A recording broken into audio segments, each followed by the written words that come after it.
Reddit has banned a bunch of their subreddit communities, including r/fatpeoplehate. Why is it bad to talk about things fat people hate? I hate traffic, I hate Zach Braff, oh, fat people hate. Yeah, you guys. So last month, Reddit, which is a link aggregator that's sometimes known as the front page of the internet, probably because you've all forgotten about Selleck Waterfall Sandwich, introduced some new anti-harassment policies. In a blog post titled "Promote Ideas, Protect People," the Reddit admins announced they prohibit attacks and harassment of an individual, which they defined as, and I quote, systemic and/or continued actions to torment or demean someone in a way that would make a reasonable person conclude that Reddit is not a safe platform to express their ideas, or for fear for their safety or the safety of those around them. So just yesterday, Reddit followed through on this new policy for the first time, banning several of the subreddits or forums that make up the community for violating this new policy. It was the very first time a subreddit's been banned just for these harassment rules. It included a bunch of subreddits with names that I am not gonna say on camera, but the most prominent one that they banned with over 5,000 members was Fat People Hate. In fact, it was the 230th largest subreddit on the entire site. So what was Fat People Hate? Well, it was practicing what's commonly become known as fat shaming. The members would scour social media in particular, looking for images of overweight people doing things in compromising situations or looking funny that they would all then post and sort of get together and mock. This image of size 22 supermodel Tess Holliday on the front page of People magazine really set them off. Here's a good example of what I'm talking about. It's a text exchange that was posted to Fat People Hate. Now, this is one of the community members, and he's pretending to want to sext with an overweight woman. He says, "I lift you up and fling you in the back of the van." The rear suspension instantly snaps. She realizes she's being mocked and writes, "I stay asleep." Hilarious, right? 300,000 views on Imager. And part of the idea also is sort of a rejection of the social movement towards fat acceptance or health at any size. A lot of the members of Fat People Hate are using arguments like, well, medically we know that it's not as healthy to be a fat person, so it's okay to sort of mock and make fun of people because they could do something about it, they could lose weight. And these are the sort of arguments that are going on all over Reddit all day today.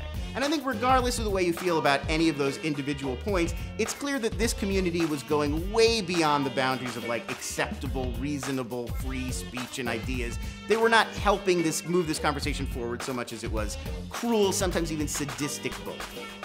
Reddit is not taking the ban well. A lot of the responses involve flooding other not banned subreddits with critical images in videos in protest. You can see these screenshots of the front page of our videos all day today was flooded with various videos that weren't really related to anything other than let's post a bunch of funny things featuring fat people to protest them taking down the subreddit.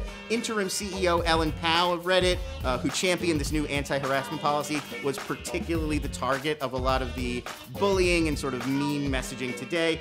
You can see this screen grab where she was all over the front page. There is also a petition that has over 8,000 supporters so far, calling for her to step down as CEO.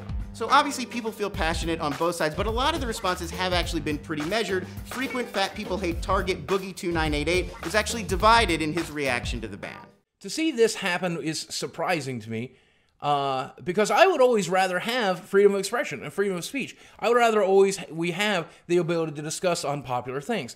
But that's not even what I'm upset about. That sucks, but that's not what I'm upset about. Number one, I'm upset that this is such a half measure. Because there are plenty of harassment subreddits that are left over. Finally, before we go, I just want to agree this is not a freedom of speech issue, right, everybody? Because this is a private website owned by Condé Nast, a business. Nobody's being arrested for making fun of fatties or using words like ham planet. It's not about freedom of speech. It's just about Condé Nast having the right to limit what kinds of expression they want to involve on their website. I think rather than making this about, I don't have a right to have an opinion, or this is against the Constitution, the discussion's more like, what do you do about a community like this that wants to be so negative, that wants to be so mean? Is it better to just leave them kind of in a corner, self-contained, and let everybody sort of avoid them? Or is it better to spend all of your time trying to ban them and keep them out like a massive internet game of whack-a-mole? That's what this really comes down to.